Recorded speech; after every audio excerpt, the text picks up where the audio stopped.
여러분, 생선 가시가 목에 걸려본 적 있으십니까? 걸려본 적 있으세요? 예, 생선 드시다가 간혹 그렇게 생선 가시가 목에 걸리시는 분들이 계신 것 같아요. 근데 저는 개인적으로 목에 생선 가시가 걸려본 적은 없지만 목에 가시가 걸린 것을 2번 정도 본 적이 있습니다. 한 번은 대학교 기숙사에서 같은 방을 쓰고 있는 형님이었는데 생선을 드시고 와서는 목에 자꾸 따끔따끔하면서 뭐가 이물감이 느껴지면서 아프다 그러면서 한번 봐달라고 하는 겁니다. 그래서 한번 벌려보세요. 그래갖고 한번 벌리고 제가 봤더니요, 한 이만한 가시가 목젖 있는데 딱 박혀 있더라고요. 그러니까 자기가 아무리 빼려고 해도 그게 안 빠지죠. 그래서 저한테 좀 빼달라고 했습니다. 그래서 제가 핀셋 아주 긴 거를 갖고 와가지고요, 벌리라고 해서 이렇게 해갖고 그 가시를 빼준 적이 있습니다.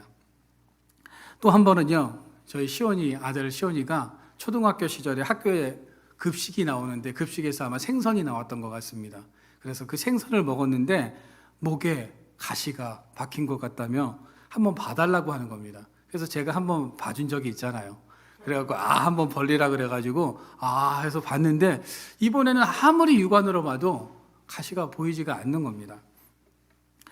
목에 가시가 걸렸을 때는 뺄 수 있는 2가지 방법이 있다고 하죠.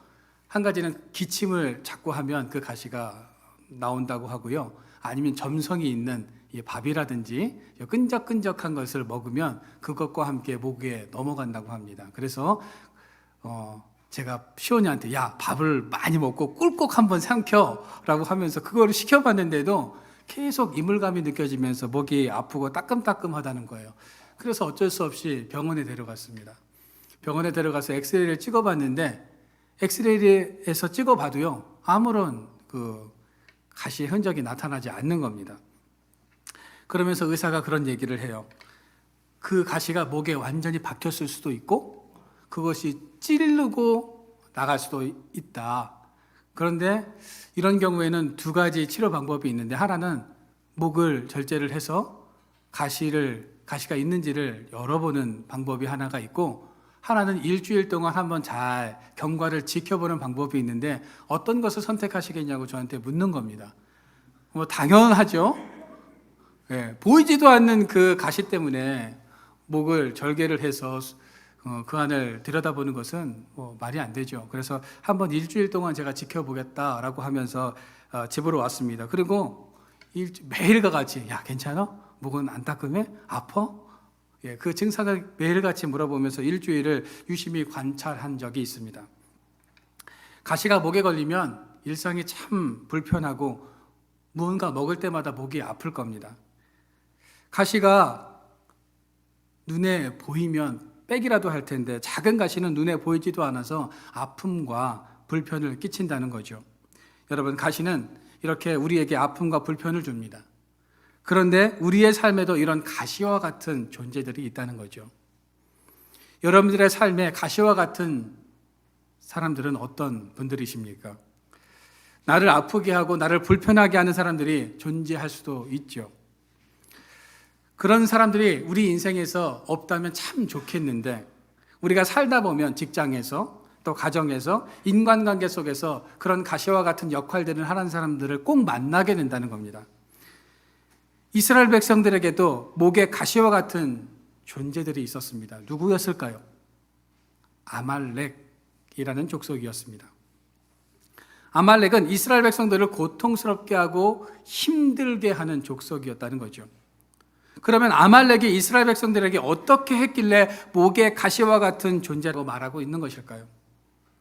사사기 10장 12절입니다. 우리 한번 같이 읽어보도록 하겠습니다. 시작. 또 시돈 사람과 아말렉 사람과 마온 사람이 너희를 압제할 때에 너희가 내게 부르짖음으로 내가 너희를 그들의 손에서 구원하였거늘. 아말렉은 시돈 마온 사람들과 함께 이스라엘 백성들을 불편하게 하고 힘들게 했던 세력으로 성경에서는 소개하고 있습니다.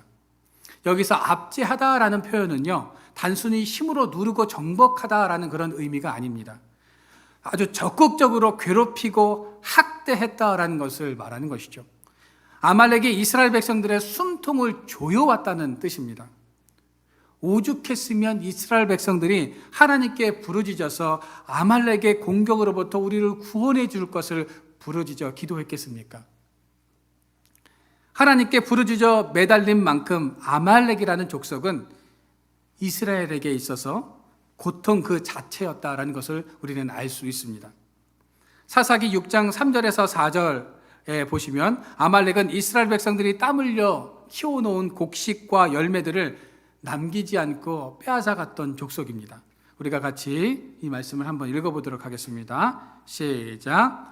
이스라엘이 파종할 때면 미디안과 아말렉과 동방 사람들이 치러 올라와서 진을 치고 가사에 이르도록 토지 소산을 멸하여 이스라엘 가운데 먹을 것을 남겨두지 아니하며 양이나 소나 나귀도 남기지 아니하니 이스라엘 백성들은 수확의 기쁨을 맛보기도 전에 미디안, 아말렉, 동방 사람들로 인해서 아픔을 겪어야 했습니다. 뿐만 아니라 소, 양, 나귀 모든 동물들을 싹 다 빼앗아갔다는 거죠. 아주 철저하게 수탈해가면서 이스라엘 백성들을 괴롭혔습니다. 아말렉은 하나님의 백성들이 살아가는 삶의 터전을 황폐하게 만들고 마땅히 누려야 할 수확의 기쁨을 강탈해가는 존재였다는 거죠. 이처럼 이스라엘과 아말렉은 서로에게 악연이었습니다. 이스라엘 백성들과 아말렉의 이 악연은 그러면 언제 시작되었을까요? 출애굽 시절부터 시작되었습니다. 이스라엘 백성들이 홍해를 건너 가나안 땅으로 가는 여정길 속에서 그 길을 가장 먼저 막아섰던 족속이 바로 아말렉입니다. 가장 먼저 전쟁을 걸어온 족속도 바로 아말렉이었다는 거죠. 아말렉은 이스라엘이 가장 행복해하는 그 순간에 항상 나타나서 그 발목을 잡았던 족속입니다. 모세는 가나안 땅을 지금 목전에 두고 이스라엘 백성들에게 아말렉에 대해서 이렇게 말하고 있습니다. 오늘 여러분들이 읽으셨던 성경 본문의 내용이 바로 그것입니다. 신명기 25장 17절과 19절입니다. 다시 한번 읽어보도록 하겠습니다. 시작. 너희는 애굽에서 나오는 길에 아말렉이 내게 행한 일을 기억하라. 19절입니다. 그러므로 내 하나님 여호와께서 내게 기업으로 주어 차지하게 하시는 땅에서 내 하나님 여호와께서 사방에 있는 모든 적군으로부터 내게 안식을 주실 때에 천하에서 아말렉에 대한 기억을 지워버리라. 너는 잊지 말지니라 라고 말씀하고 있습니다. 여러분, 모세는 가나안 땅을 앞에 두고 이스라엘 백성들에게 무엇을 지금 강조하고 있습니까? 아말렉이 내게 행한 일을 기억하고 잊지 말라고 강조하고 있습니다. 그들이 얼마나 우리를 힘들게 했는지 그들의 그 만행을 잊지 말 것을 말하고 있는 것이죠. 그들이 어떤 존재인지를 잊지 말라는 겁니다. 그렇다면 이 아말렉은 어떤 존재일까요? 어떻게 생겨났을까요? 아말렉의 뿌리를 살펴보면 그들은 에서의 손자였습니다. 창세기 36장 12절에 보시면 에서의 아들 엘리바스의 첩 딥나는 아말렉을 엘리바스에게 낳았으니 이들은 에서의 아내 아다의 자손이며 라고 말씀하고 있습니다. 창세기 36장은 아말렉이 에서의 후손임을 강조하고 있다는 거죠. 다시 말하면 아말렉은 그 뿌리가 믿음의 조상 아브라함이라는 사실을 말하고 있다는 겁니다. 그러면 우리는 여기서 이런 의문을 갖게 됩니다. 아말렉이 아브라함의 후손이라면 왜 같은 후손인 이스라엘과 화목하게 살지 못했을까? 어쩌다가 이스라엘 백성들을 괴롭히고 압제하고 강탈하는 원수가 되었을까? 왜 그랬을까요? 답은 아주 간단합니다. 신앙 때문입니다. 에서는 하나님을 따르지 않고 인본적인 삶, 불신앙의 길을 걷게 되었고 야곱은 신앙의 길을 걷게 되었기 때문입니다. 같은 조상을 둔 후손인데도 서로 다른 신앙의 길을 걸음으로 인해서 건널 수 없는 강을 건너버렸다는 거죠. 여러분, 부모님이 신앙이 좋다고 해서 자녀들의 신앙이 좋습니까? 네, 그렇지 않습니다. 부모님의 신앙에 전혀 영향을 받지 않는 그런 자녀들도 있습니다. 지금 이삭의 가정을 통해서 우리가 그것을 깨닫게 되는 것 아닙니까? 그래서 자녀들을 신앙으로 잘 양육하는 것이 참 중요하다는 겁니다. 아말렉과 이스라엘은 신앙적으로는 다른 길을 갔지만 엄밀히 말하면 그들은 같은 혈통이었던 겁니다. 에서와 야곱은 서로 화해까지 하지 않았습니까? 그러면 그 후손들은 서로 밀어주고 당겨주면서 참 알콩달콩 재미있게 살아야 하는데 그들은 그렇지 못했다는 겁니다. 서로에게 원수와 같은 존재가 되어 버렸다는 거죠. 에서와 야곱이 서로 다투었던 것처럼 아말렉은 이스라엘을 가시와 같이 괴롭혔습니다. 여러분, 오늘을 살아가는 우리에게 아말렉은 어떤 존재일까요? 신앙의 길을 걷고자 하는 우리를 흔드는 존재가 바로 아말렉인 겁니다. 또한 나의 믿음의 의구심을 자아내고 하나님과의 관계를 깨트리는 내 안의 죄성, 옛 자아가 바로 아말렉이다라는 거죠. 내 안의 아말렉은 죄악의 길에서 벗어나 하나님의 길을 가려고 하는 우리의 마음을 끊임없이 흔들어 놓고 있습니다. 예전에 한 집사님께서 이런 간증을 하신 것을 들은 적이 있는데요. 회사에서 회식을 가면 꼭 술자리가 마련된다고 합니다. 그렇죠? 이 회식 자리에서 술을 참 마다하기가 어렵다는 겁니다. 회식 자리에서 술을 권하면 저는 신앙생활을 하기 때문에 술을 먹지 않습니다 라고 이야기를 하면 옆에 있던 사람들이요, 한잔 해, 괜찮아, 한 잔 정도는. 야, 나도 집사야. 이분은 권사님이야. 그런데도 다 한 잔씩 하잖아. 괜찮아 하면서 다 한 잔씩 권한다는 겁니다.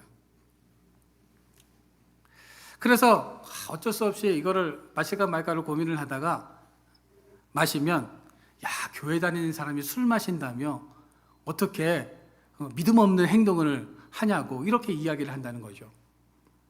술이 믿음의 척도가 될 수 없다고 술을 권했으면서 또 어쩔 수 없이 술을 마시면 믿는 사람이 믿음도 없이 술을 마셨다고 이런 말을 하면서 도저히 빠져나올 수 없는 함정을 만든다는 겁니다.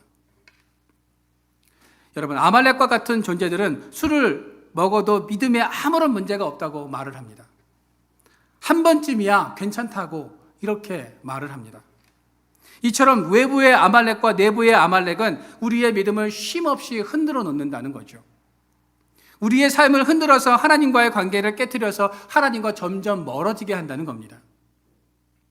바울은 새 사람과 옛 사람이 우리 안에서 끊임없이 전쟁을 하고 있다고 말하고 있습니다.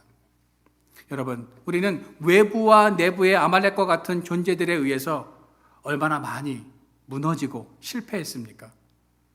우리의 믿음과 결심이 한순간에 무너지는 이유는 우리의 믿음이 연약하기 때문입니다.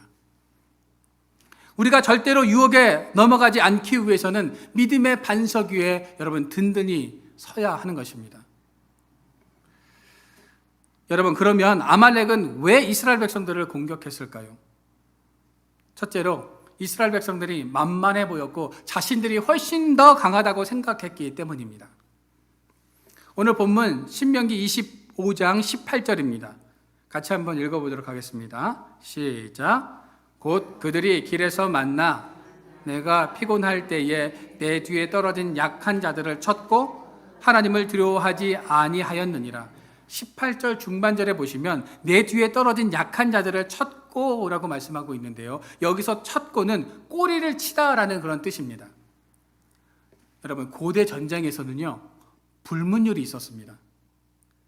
그것은 무리에서 뒤처진 자들을 공격하지 않거나 목숨만은 빼앗지 않는 것입니다. 그런데 아말렉은 이스라엘 백성들의 꼬리, 즉 무리에서 뒤처진 연약한 이들을 공격했습니다. 당연히 지켜야 했던 규칙마저 무시하고 있다는 거죠. 지금 전쟁의 불문율도 깨버리는, 인간으로서는 해서는 안 되는 이 행동들을 자행하고 있었던 것입니다. 아말렉은 피곤하여 지쳐 뒤처진 사람들을 지켜보고 있었습니다. 여러분, 큰 민족이 이동할 때 어느 무리든 이탈자가 생겨나기 마련입니다. 체력이 모두가 다 똑같은 것이 아니기 때문이죠.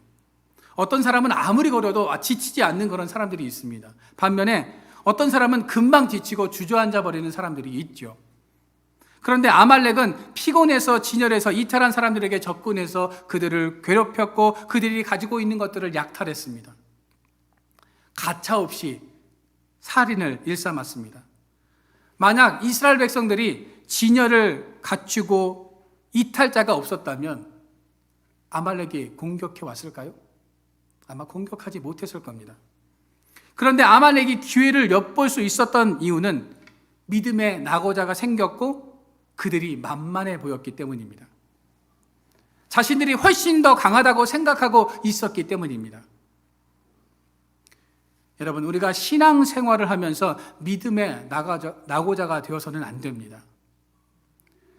우리를 넘어뜨리려고 기회를 엿보는 아말렉과 같은 존재들이 있기에 우리는 만만히 보여서는 안 된다는 거죠. 동물의 세계에서는 약자가 강자를 피할 수 있는 방법이 있습니다. 첫째는요, 몸을 크게 부풀리는 겁니다. 동물들이 몸을 크게 부풀리는 행동은 나 그리 호락호락한 존재 아니야? 라고 하면서 몸을 크게 부풀리는 겁니다. 만만해 보이는 존재가 아니라는 것을 그 상대방에게 상기시켜주기 위해서 이런 행동을 한다는 거죠.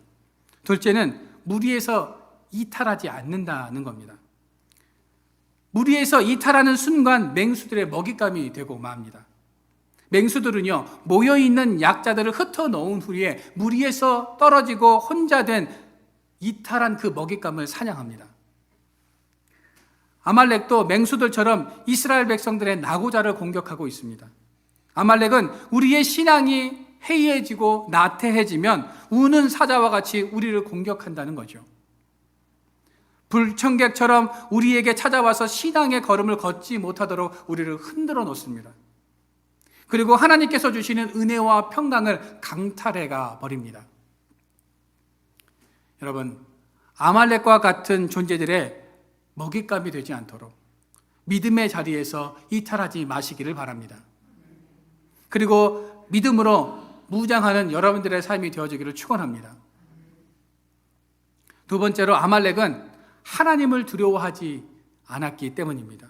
오늘 18절 하반절 말씀해 보시면 하나님을 두려워하지 아니하였느니라 라고 말씀하고 있습니다.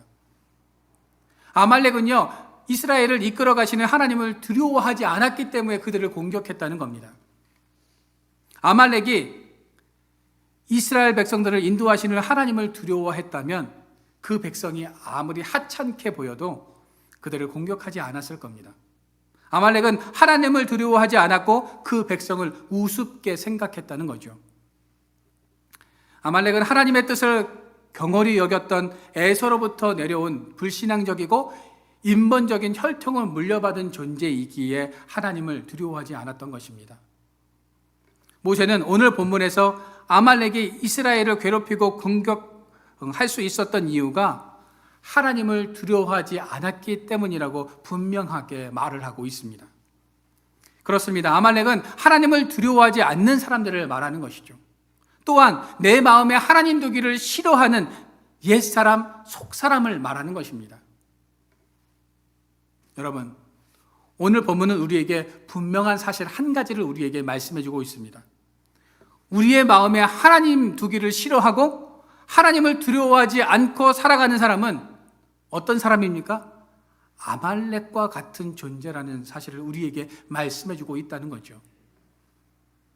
그런 사람은 자신도 믿음에서 낙심될 뿐만 아니라 믿음으로 살아가려고 하는 성도들을 미끄러지게 하고 넘어지게 한다는 것입니다.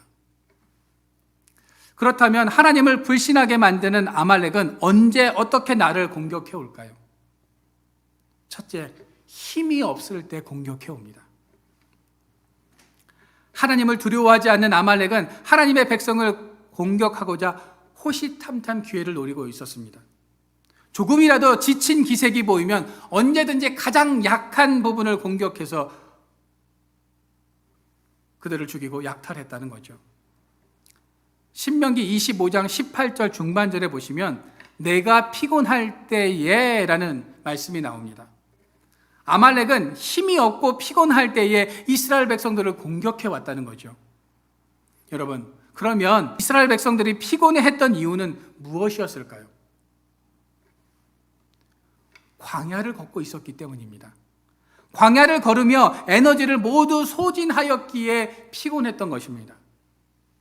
이스라엘 백성들은요, 애굽에서 나와서 홍해를 건넜습니다. 홍해를 건너면 아주 화려하고 좋은 비단길이 쫙 이렇게 평탄한 길이 펼쳐질 것이라고 생각했습니다.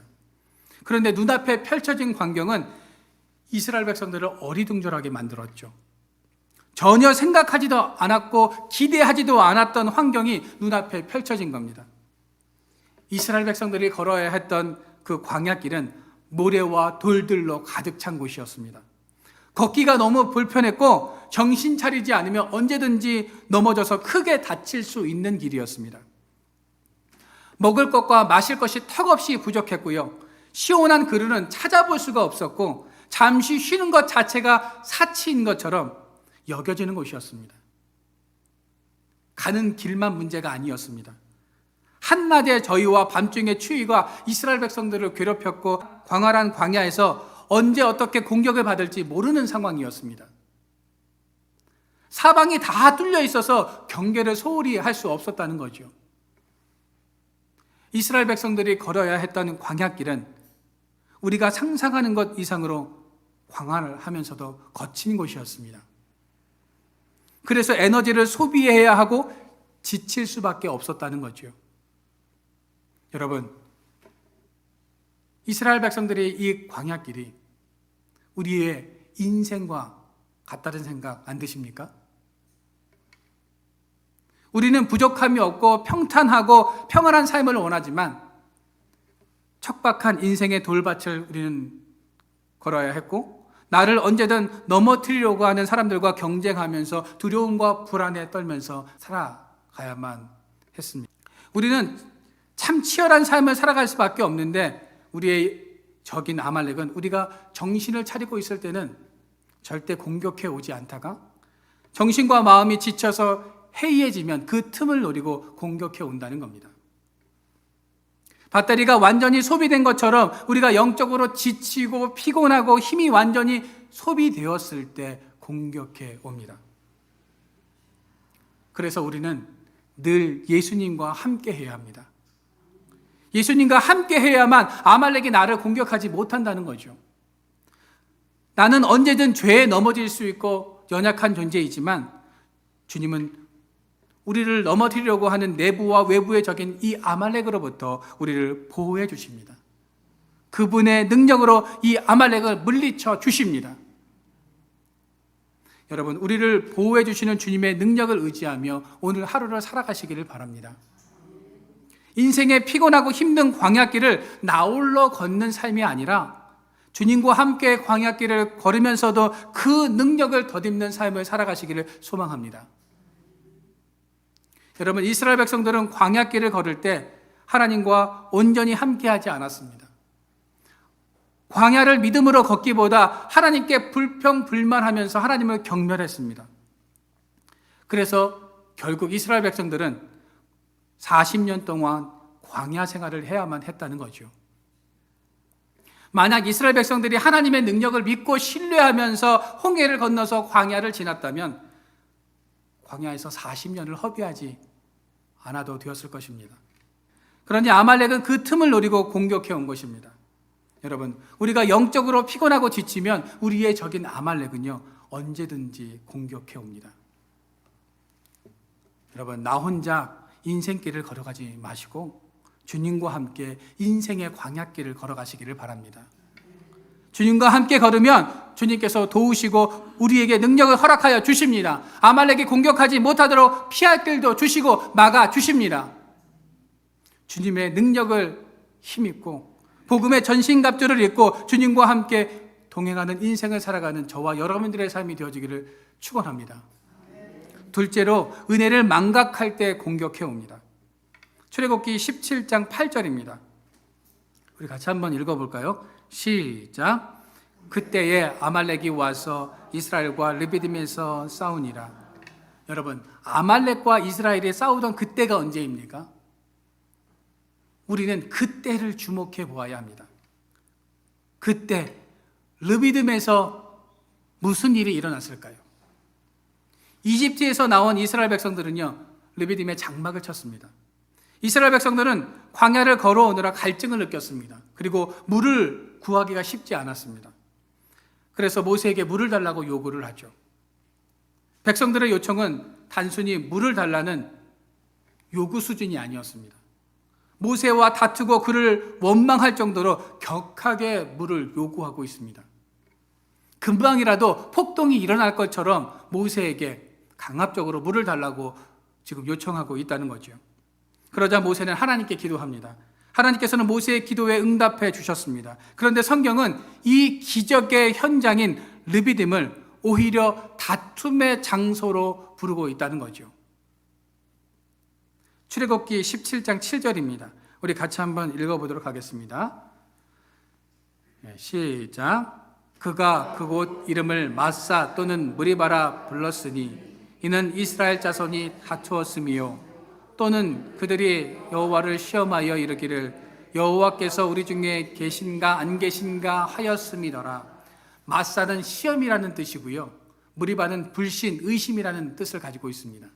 성경은 우리에게 기적의 현장이 언제든지 다툼과 시험의 장소로 변할 수 있다는 것을 가르쳐 주고 있습니다.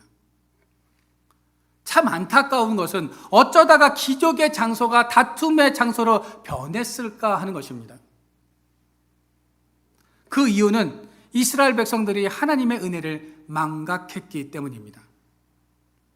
지금까지 베풀어 주신 하나님의 은혜가 자격 없는 자들에게 주시는 놀라운 선물이라는 사실을 망각했기 때문이죠. 여러분, 이스라엘 백성들의 삶은 기적의 연속이었습니다. 그렇죠? 애굽에서 나오는 모든 과정이 기적이었고 홍해 사건이 이스라엘 백성들에게는 절대로 잊을 수 없는 사건이었습니다. 어느 누구도 경험해 보지 못한 사건 아닙니까? 기적 아닙니까? 광야에서 먹을 것을 주시고 저녁에는 춥고 길이 잘 보이지 않으니까 불기둥으로 하나님께서 인도해 주셨고 아침에는 덥고 지칠까 봐 구름기둥으로 이스라엘 백성들을 인도해 주셨습니다. 광야에서의 일어났던 기적들이 이렇게 일상이 되자 이스라엘 백성들은 은혜를 망각하게 됩니다. 하나님의 기적을 목격했을 때 그들은 감격했고 감사했습니다. 그런데 광야를 지나오는 동안 하나님이 베푸시는 그 기적이 일상이 되어버리자 그 기적을 이스라엘 백성들은 당연한 것으로 여겼다는 겁니다. 기적이 일상이 되면 그 소중함을 쉽게 망각하게 되는 것입니다. 여러분, 배려가 일상이 되면 권리가 되고 도움이 계속되면 호구인 줄 안다는 말이 있습니다. 하나님은 이스라엘 백성들을 배려해주고 도와주었는데 이스라엘 백성들은 그 하나님의 도우심을 당연한 권리로 알고 있었고 그 하나님을 뭐로 여겼다고요? 호구로 여겼습니다. 하나님이 베푸신 기적이 너무나 소중함에도 불구하고 그것이 일상이 되다 보니 은혜를 망각하게 된 것입니다. 여러분, 은혜를 망각하면 가장 먼저 감사가 사라집니다. 그 작은 시험에도 원망하고 불평하게 되어 있습니다. 이스라엘 백성들이 하나님의 은혜를 망각하고 불평하고 원망하며 하나님의 도우심을 당연한 것으로 여기고 있을 때 누가 공격해 왔을까요? 아말렉이 공격해 왔습니다. 아말렉은 하나님과 우리 사이를 갈라지게 하고 은혜를 망각하게 하며 불평과 원망을 하게 해서 감사가 사라지게 합니다. 우리 안에 적인 아말렉은 하나님의 기적과 능력을 그저 깜짝 놀랄 만한 사건으로 여기게 합니다. 하나님의 도우심과 이끄심을 별것 아닌 것으로 치부하게 한다는 거죠. 입술에서 감사가 사라지게 합니다. 그리고 우리를 공격해 옵니다.